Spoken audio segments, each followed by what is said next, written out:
Olha, o nosso convidado de hoje tem tantos atributos, ocupou tantos cargos, tanta coisa poderia apresentá-lo, que começando falando, vocês já vão saber que se trata dessa pessoa, 2 vezes prefeito de Campo Grande, cargo no Legislativo Municipal, Estadual, atualmente senador da República e botafoguense. Já descobri que eu estou falando do senador Nelsinho Trade. Senador, tudo bem? Bem-vindo ao Personalidades. Muito obrigado, Benhor. Você esqueceu de falar que sou seu amigo. É verdade. Que é uma coisa que eu tenho um orgulho muito grande. Obrigado, senador, pela gentileza. Nós somos vereadores, discutimos, né? Debatemos muito, né? Mas ficou uma amizade, um carinho, um respeito. Senador, vamos contar um pouco da sua história. Sim. Queria que você pudesse relembrar a sua infância em Campo Grande, esse gosto pelo esporte, pela política, enfim, depois a gente fala um pouco da vida profissional. Pois bem, eu nasci na rua Rui Barbosa, entre Afonso Pena e a Barão do Rio Branco, numa casa de várias vilas que tinha ali, bem no meio da rua Rui Barbosa. Depois a gente mudou-se para a rua Barão do Rio Branco, ao lado de um mercado chamava Serve Bem, não sei se você lembra disso. Lembro mais ou menos. Isso, fiz o meu primário na escola Pequenópolis. Depois eu fui para o Externato Americano, da diretora Júlia Roland. Ela era tia desse Ronald Balatori Holland, e que foi da aeronáutica. Fiz também meu ginásio no Colégio Dom Bosco. Aí eu fui para o Rio de Janeiro, onde terminei o colegial e prestei o vestibular para medicina, tendo sido aprovado já na primeira vez. Fiquei morando 11 anos no Rio de Janeiro. 11 anos? 11 anos, porque meu primeiro filho nasceu lá. O Nelson Trade Neto é carioca, nasceu lá no Humaitá, Casa de Saúde de São José. E fiz 2 especializações, né? Em cirurgia geral e em urologia. Aí voltei para Campo Grande, onde de pronto fui convidado a servir o Exército Brasileiro. A gente entrou como aspirante oficial, depois tenente, e eu fiquei lá por 3 anos. E aí, o ex-governador, saudoso Pedro Pedrocian, me convidou para ser diretor adjunto do Previsul. Hoje, o CACEMES, né? E ali que eu iniciei minha trajetória política. Senador, vamos falar um pouco mais ainda dessa tua trajetória. Infância, a bola, por exemplo, exercia em você um fascínio. Do que se brincava naquela época? O senhor nasceu no início da década de 60. Exatamente. Em Campo Grande. Do que se brincava em Campo Grande naquela época? Essa paixão pelo Botafogo, a relação com o teu pai, a tua mãe é professora. Conta um pouco mais dessa do teu lar. Bom, então vamos voltar um pouco atrás. O meu pai sempre levava a gente para participar, nem que seja indiretamente, das peladas de futebol que ele cultivava dentro da OAB, dentro do chamado PLEC, que era o local onde reunia os profissionais liberais de Campo Grande, dentro do Belmar Fidalgo. E a gente não tinha praticamente outra diversão a não ser jogar bola na calçada. Tinha um campo de futebol na igreja São José, chamava Capelinha. A gente também jogava bola lá. A igreja São José até hoje ali. Até hoje, ali, Celestino, isso, onde fizeram uma estrutura administrativa, o campo era ali, de terra batida mesmo. A gente chegava todo sujo, a mãe brigava, aquela confusão. A gente também tinha no Colégio Dom Bosco, tinha o campo na casa da minha avó, da avó pro lado de mãe, a Mandetta, né? E isso era muito assim, era a diversão predileta da gente, realmente era a questão da pelada, do futebol. E o meu pai formou para todos nós, para essa gurizada que vivia lá em casa, um time para disputar o campeonato que tinha no Belmar Fidalgo. O nosso time chamava Manequinho, em homenagem àquela estátua do Botafogo que tem no Morisco, até hoje tem lá, que diz que dá muita sorte, é um pé de coelho pro Botafogo. Quando botam a camisa na estátua, o Botafogo ganha. E o Botafogo joga com o meu time, com o Palmeiras. Vai jogar com o Palmeiras, isso. Então, a gente sempre teve isso assim dentro da gente. Hoje, vários amigos daquela época, que cada um dentro da sua área de atuação, a gente lembra com muita saudade esse período. Senador, Mandetta, origem libanesa. Não, Mandetta italiana. Italiana, Trade que é... Trade libanês. Libanês. Mandetta é minha mãe, Terezinha Mandetta, casou-se com Nelson Trade, ficou Terezinha Mandetta Trade. Tá. Senador, e essa questão da política? O seu pai foi detido em 64, Sim. ficou um mês preso, mais ou menos, né? Foi detido, inclusive, com meu tio, né? João verdade, Pereira, né? Tem uma geração, né, de democratas, né? Isso marcou você? Você era muito pequeno, na verdade, quando ele foi Mas preso. eu lembro. Você lembra? Eu lembro. Mesmo? Eu lembro, nós estávamos almoçando. É duro sair da cabeça da gente um negócio desse. Puxa. Entraram sem apertar a campainha, sem nada. As pessoas fardadas com o exército e pegaram meu pai pelo braço e levaram ele. Aquilo ficou marcado na minha cabeça e meu pai não vinha. Eu perguntava para minha mãe, cadê meu pai? E ela falava, tá fazendo júri em Corumbá. Caramba. E eu cresci com essa antipatia de ser advogado pela ausência que eu senti do meu pai, da saudade que dava. Puxa, que interessante, né? Porque eu tinha tudo para ser advogado. Você tem 2 irmãos advogados, né? 3. O Marcos, o Fábio e a Fátima. A Fátima também, né? E vários sobrinhos também advogados. Não, o meu pai falava para mim. Tios, né? Você é a ovelha negra da família. Eu falava, não, pai, a gente vive de branco. Eu sou a ovelha branca da família. Aí meu pai não deixava nada barato. Ele falava, mas pelo menos, e lá atrás não tinha isso. A gente não anda de máscara no rosto, os médicos andam. Para quem não acompanha o dia a dia, né, o pai do senador já falecido, o deputado Nelson Trade, foi meu amigo na Câmara Federal, figura muito gentil. Eu me lembro de uma vez, enfim, uma crítica muito injusta no jornal, ele foi o único, e a gente não era do mesmo partido, que me ligou se solidarizando comigo, enfim, então fica aqui essa homenagem póstuma. Senador, no Rio de Janeiro, essa questão chegou a fazer movimento estudantil, essa questão do envolvimento com a política, a paixão pelo Botafogo, frequentava muito o estádio? Eu ia ver treino em Marechal Hermes, porque a minha faculdade era no subúrbio, Piedade, Universidade Gama Filho. E quando o Botafogo estava em fase boa, tinha 2, 3 botafoguenses, tudo doido, né? Na minha sala, pegava o trem e parava lá em Marechal Hermes para ver o treino. Mas é algo que... Botafoguense não é você que escolhe o time. O time que te escolhe para ser dele. É quase que uma sina, né? É uma sina, não tem jeito. Mas é bom ser botafoguense, porque quando ganha, rapaz, é uma sensação incrível. Vamos retomar, então, essa tua vinda para Campo Grande, essa questão do Previsul, e essa questão da política. A tua primeira eleição foi em 92. Exatamente. Nós disputamos para vereador junto, você também veio nessa fornada. Realmente era uma Câmara muito qualificada, não querendo desmerecer as outras, mas ali nós tínhamos um Pedro Teruel, Abadil Rezende, João Samper, Matozinho, Sérgio Martins, Santos Pereira, né? João Samper, João Pereira, o Braga, que era um professor, William Maxud, grande William Maxud, figura, né? Já falecido. Exato. Então era realmente... Você foi vereador na próxima... Três mandatos. Eu 3 fui, depois me reelegi, aí 96, na última, em 2000 também, onde eu me elegi presidente da Câmara numa eleição assim... inusitada, eu tenho até hoje a fita, porque a gente tomou posse no Palácio Popular da Cultura e fomos para a Câmara para poder votar. Cheguei lá na Câmara, os meus adversários, que eu já sabia quem eram, estavam de mãos dadas, pés juntos, igual jogador de futebol em volta do círculo, rezando um Pai Nosso. Eu olhei e falei, deixa eu ver quantos tem ali. 1, 2, 3, 11. E lá era 21. Então, 11 é a maioria. Liguei para o prefeito na época, que era o André Putinelli. Falei, perdemos a eleição. Ele falou, mas como perdemos a eleição? Falei, tem 11 caras aqui de mão dada rezando um Pai Nosso. Aí ele só perguntou o seguinte, já votaram? Eu falei, não. Calma que um dali vai votar em você. E votou mesmo. Votou. Ficou aquele negócio sem ninguém entender nada, nem nós que ganhamos, nem eles que perderam.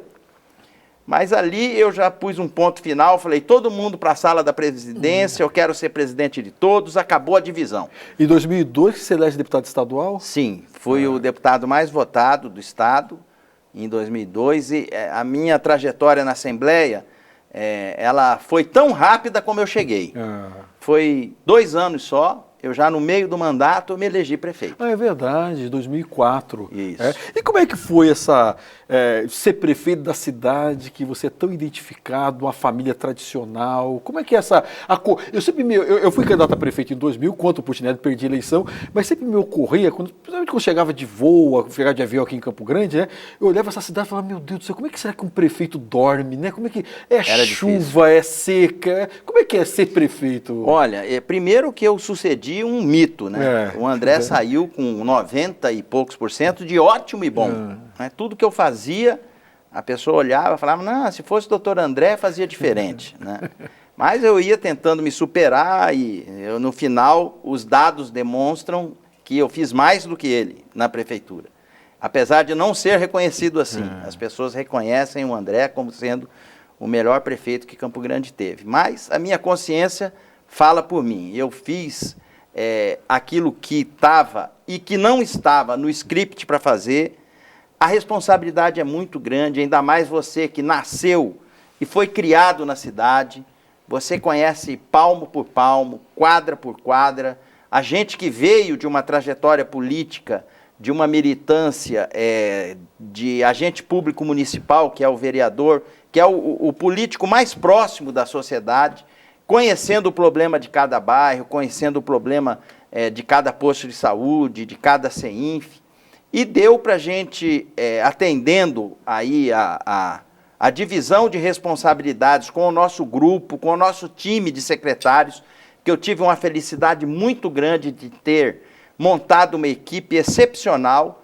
Conseguimos em 8 anos, Benhur, fazer 1.044 obras, o que dá a média de inaugurar uma obra nova a cada 2 dias úteis. Coisa que hoje em dia é inimaginável você conseguir fazer. Senador, e o senhor sempre teve, eu fui parlamentar junto com o senhor, posso dizer isso, o senhor sempre tem uma natureza muito conciliatória, né? É verdade. O senhor não é dado a roubos retóricos, Não. Raramente eu vi defenestrando algum adversário, né? Como é que foi? E era muito jovem ainda, né? Como é que foi assim? Porque o senhor veio, na época nós tínhamos 2 líderes aqui bem assim, uma retórica mais agressiva, né? É verdade. Tanto o Zeca como o André, né? Como é que é esse estilo do Nelsinho de ser muito mais cordato, muito mais dado ao diálogo que propriamente aquela postura mais dura? Eu vou te responder relatando aqui uma observação feita até por uma pessoa que tinha sido secretária do André e foi minha secretária. Ela falou, pois você consegue fazer as coisas sem precisar gritar e sem precisar bater na mesa. Ou seja, com esse ar de conciliador, de ternura, você consegue envolver as pessoas e fazê-las produzir. Esse perfil encaixa muito no Senado. Daí a nossa situação hoje lá ter apresentado, como está tendo, um destaque na liberação de recursos. A gente já conseguiu liberar nesses 1 ano e 9 meses 152 milhões para Mato Grosso do Sul. Vamos fazer o seguinte, senador, eu vou interromper essa tua experiência no Senado, vamos falar daqui a pouquinho, depois do intervalo.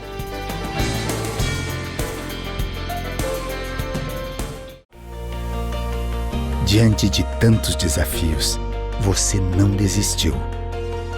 Meio a tantas incertezas, você seguiu lutando. Mesmo com todas as mudanças que foram surgindo, você não parou e a gente também não. A Assembleia Legislativa de Mato Grosso do Sul segue trabalhando por você.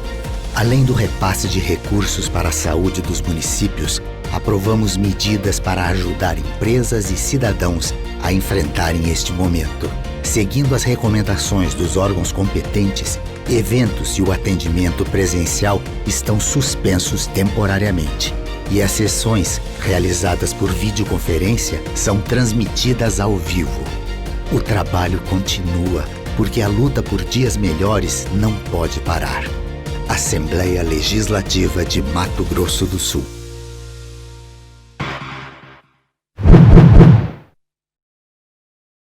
Então vamos lá, estamos uma conversa super agradável. Eu sempre falo, conversa agradável continua no intervalo também, né? A gente continua conversando aqui, tem muitas histórias para contar. O senador da República, o senador Nelsinho Trade. Senador, antes de falar da tua experiência no Senado, presidente de uma comissão importante, esteve nos Estados Unidos com Donald Trump, enfim, né? Pegou Covid, né? Só porque no teu currículo também aparece essa questão. Queria que você falasse um pouco da sua família. Eu comentava com o senhor no intervalo, você tem aqui no Mato Grosso do Sul, na área da música, por exemplo, é a família Espíndola, que é muito tradicional, muito forte, e na área da política é a família Trade, né? Irmão prefeito, outro irmão deputado federal, tem sobrinho vereador. A que o senhor atribui essa questão, e incomoda um pouco, porque vira e mexe, é da luta política, né? Os seus adversários tentam caracterizar como uma oligarquia, e que todos foram eleitos, né? Como é que o senhor responde a esses críticos, e o que o senhor atribui esse gosto tão forte da política? Bom, primeiro que nenhum de nós chegou por ali sem ser pela porta da frente. Todos nós entramos através da vontade popular. Quem nos inspirou a levantar essa bandeira no seio da nossa família foi o meu saudoso pai. Ele sofreu muito com essa cassação dos direitos políticos dele, do mandato dele que ele tinha ganho na urna. Naquela época votava-se para prefeito e para vice. Então, se você fosse vice da chapa C, e eu, prefeito da chapa A, o eleitor podia me escolher e escolher você. O eleitor que fazia o casamento. E o meu pai teve mais votos que o prefeito. Caramba. E era o vice-prefeito de Campo Grande. Como ele tinha sido líder estudantil no Rio de Janeiro, aquela famosa greve dos bondes do Juscelino em 57, ele foi uma das pessoas que liderou, veio o regime militar e caçou essas pessoas que tinham esse viés mais progressista, mais em defesa da democracia. E o meu pai sofreu muito com isso. Eu me lembro, olha só como que é uma coisa que marca, aqui contando a gente lembra. Era uma eleição do comercial, do time, Esporte Clube Comercial. Pai, vamos votar porque é a eleição do comercial. Vamos votar. Ele chegou lá, apresentou a identidade, o cara olhou, mexeu, o senhor não pode votar. Cara, que coisa. Nem votar para o comercial, meu pai pôde. E eu lembro como que ele saiu triste daquilo ali. Até que veio a anistia, meu pai retomou, entrou na política, nas mãos de Pedro Pedrocian, e os cabos eleitorais do meu pai sempre fomos nós. Eu na medicina, o Marquinhos na advocacia, o Fábio na advocacia, minha mãe no meio do magistério. A campanha do meu pai era a gente que fazia. E dentro da nossa casa, na rua Arthur Jorge, esquina com a Rua das Garças. Então, tua mãe mora lá ainda, mas até hoje. Isso, por exemplo, a minha irmã mais nova, a TT, ela era embalada nos comícios. Para você ver como é que o cara não vai... tá não só no sangue, mas tá na áurea espiritual de cada um de nós, né? Mas o meu pai, ele dava um conselho pra gente muito forte, que serviu para mim. Ele falava assim, você quer ser político, tudo bem, mas você tem que ser um profissional médico, vírgula, político. E não um político profissional. Porque um dia você vai sair da política, mas você tem a sua profissão. Eu perdi a eleição para governador, voltei para o meu consultório. Eu atendia de manhã e de tarde. Era da onde eu vivia. Então as pessoas observam isso, elas notam. Quando o Fábio Trade perdeu para deputado federal, voltou para o escritório de advocacia. Então, quando muita gente fala que Trade é não sei o quê, Trade está lá, Trade está cá, não fui eu que fiz os júris do Marquinhos, nem as audiências da Fátima, tampouco os habeas corpus do Fábio Trade. E nem foram eles que fizeram as minhas vasectomias. Nós temos... cada um a sua área de atuação. Sua profissão, né? Exatamente. A política não é profissão, é quase que uma vocação, digamos assim. Exato. Né? Isso é uma bandeira que meu pai empunhou e que a gente resolveu fazê-la tremular. A sua mãe está com quantos anos, senador? A minha mãe está com 81 anos. Muito ativa ainda. Muito, um astral muito positivo. É verdade, eu encontrei, achei ela muito atuante. Senador, falar um pouco agora o senhor já ocupou tantos cargos públicos, Senado da República, são 81 senadores, 3 por estado, então dá muito peso, né? Porque dependendo do tamanho do estado, são 3 senadores, né? Como é que foi a sua chegada, o que o senhor está achando? Aliás, vamos até começar por esse episódio, todo mundo, né? Essa tua ida para os Estados Unidos, a comitiva presidencial, esse encontro com o presidente americano, como é que foi? Conta pra gente. Bom, primeiro, quando você chega ali, você começa a encontrar certas personalidades que você olha, você fala, nossa, onde que eu fui parar? De cara, eu dei com o Fernando Collor, que foi presidente da República. Dali a pouco eu entrei numa sala, estava o ex-presidente Sarney. Caramba. Eu falei, eu já trompei com 2 ex-presidentes aqui.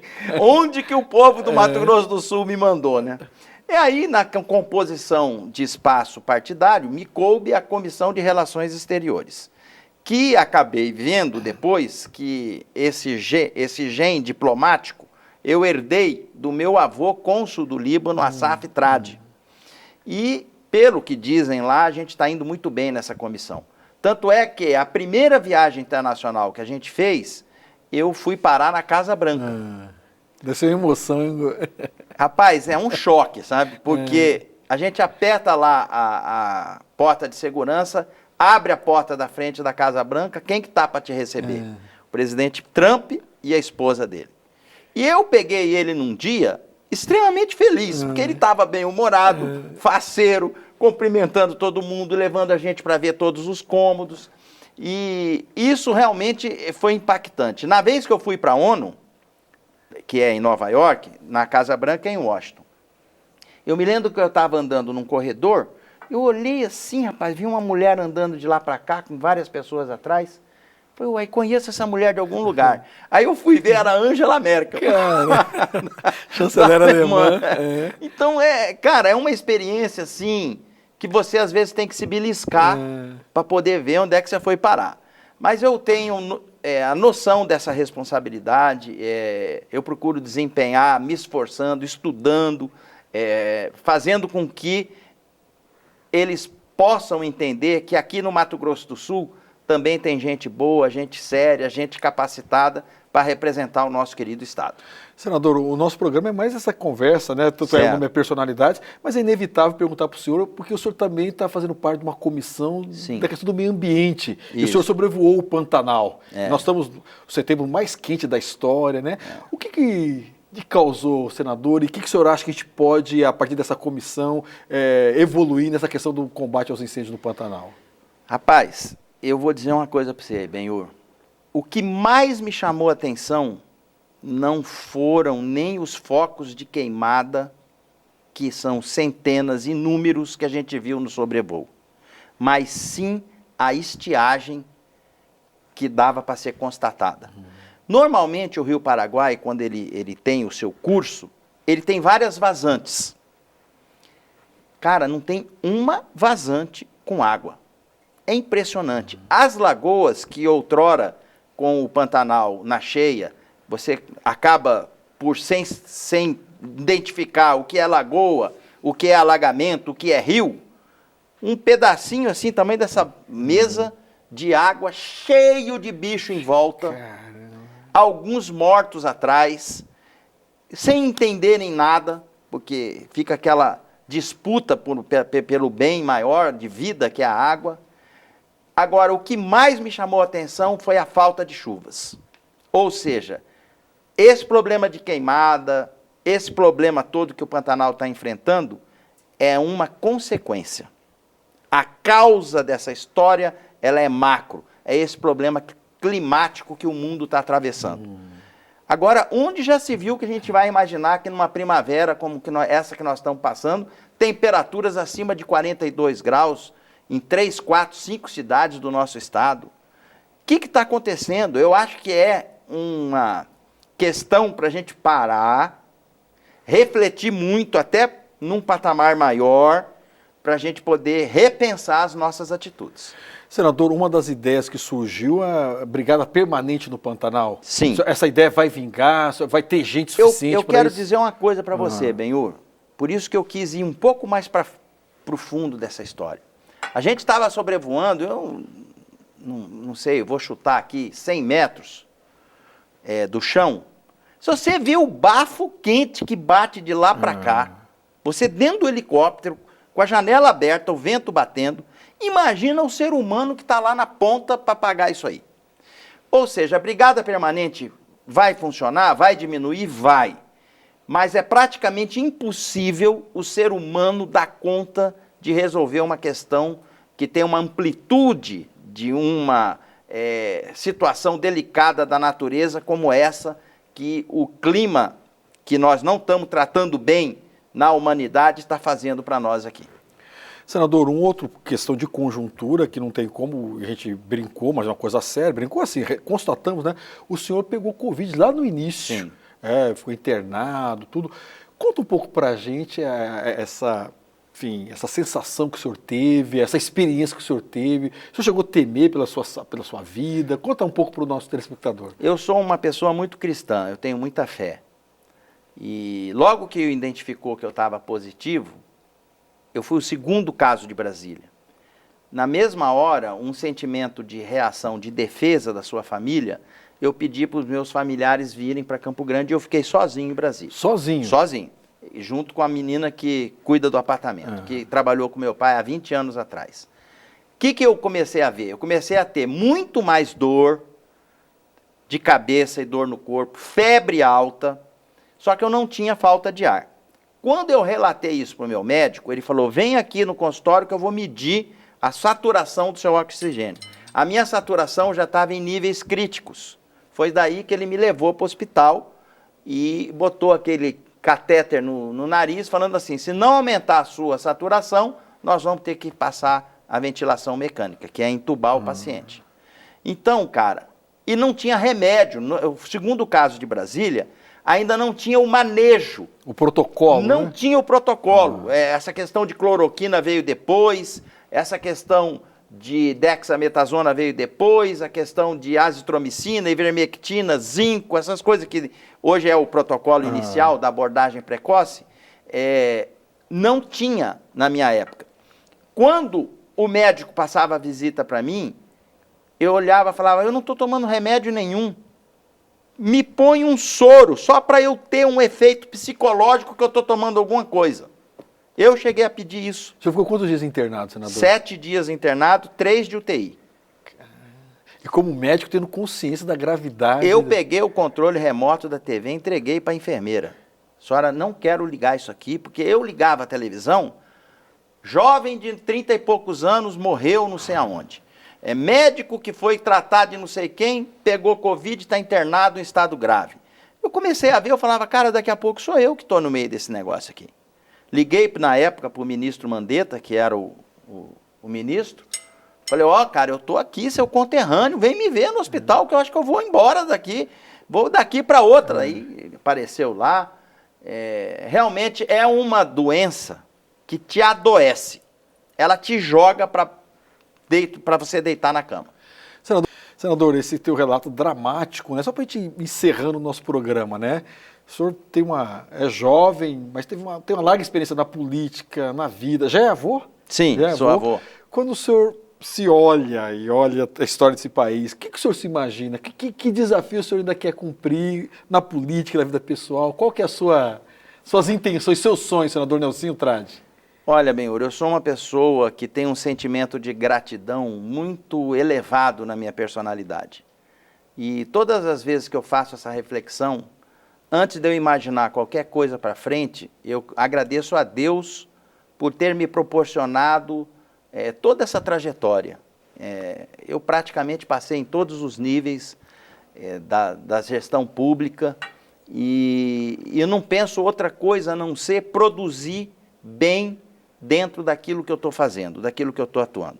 O futuro a Deus pertence. Se vai vir outros desafios pela frente, eu como dirigente partidário, digo a você, eu não sou de abandonar amigos, não sou de abandonar companheiros, estarei sempre pronto para poder elevar o nome do partido, empunhar a nossa ideologia, aquilo tudo que a gente já fez de bom para a sociedade campograndense e sul-mato-grossense. Agora, o meu foco é ser o melhor senador que Mato Grosso do Sul já teve.